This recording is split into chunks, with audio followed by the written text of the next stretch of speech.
खरडुंगला pass. जवळपास याची height तुम्ही बघू शकता किती आहे, 17,982 फीट. आणि एवढ्यावरती आल्यावर खूप दम लागतो, ऑक्सिजन कमी होतो. आणि मला खूप जणांचा प्रश्न होता की लहान बाळाला घेऊन किंवा मग आम्ही विशेष म्हणजे बाईकवर आलोय इतक्या उंच. आणि आता सध्या स्नोफॉल सुरू झालाय, नाही तर इथून पुढे जाताना नुब्रा व्हॅली लागते, पण आम्ही ती कॅन्सल करतोय कारण बाळ आहे सोबत आणि त्यात बाईकवर आहे आम्ही. तर जस्ट स्नोफॉल पण सुरू झालाय, त्यामुळे आम्ही रिस्क नाही घेते. आम्ही इथूनच रिटर्न चाललो आहे. आणि ऋतू कसं खेळतोय. सांगायचं हे की ऑक्सिजनचं जे आहे 100% ऑक्सिजनची लेवल कमी आहे, पण काहींना त्रास होतो, काहींना होत नाही. आता आमच्या तिघांना फक्त एवढंच आहे की दम लागतो, पण त्रास इतका होत नाही. आणि फक्त आम्ही थंडीमुळे पुढे नाही जाते.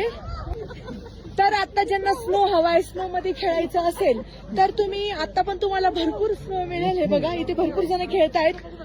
फक्त स्नोचं किट घालून या. आणि सध्या फक्त खूप जे अशी एकदम वरती जे पास असतात, म्हणजे ज्याच्या नावापुढे पास लागतं ते खूप हाईटवर असतं, तर तिथे तुम्हाला 100% बर्फ मिळेल.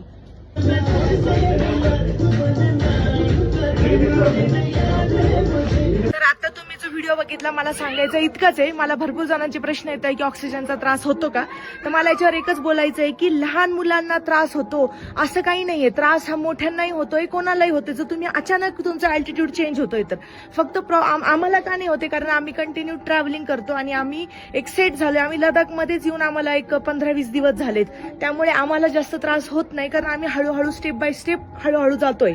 पण जे अचानक फ्लाईटने येतात, जे अचानक आपल्या महाराष्ट्रामध्ये एवढं टेम्परेचर अचानक एकदम थंडीत येतात, एकदमच अल्टिट्यूड त्यांचा चेंज होतो, तर त्यांना 100% त्रास होतो. मग ते लहान बाळ असो किंवा मोठे माणसं असो, त्रास हा प्रत्येकाला होतो. फक्त एवढंच आहे की तुम्हाला कापूर सोबत ठेवायचा आहे, ऑक्सिजन सिलेंडर इमर्जन्सीला ठेवायचं. जेव्हा तुम्ही एवढ्या ते चांगला पास, खरडुंगला पास हे खूप खूप उंचावर आहे, मग तेव्हा तुम्हाला ही काळजी घ्यायची आहे. आणि अल्टिट्यूडच्या काही टॅबलेट्स असतात, ते मला नाही, डॉक्टरांना नक्की विचारून तुम्ही जे डॉक्टर रिकमेंड करतील ते करा.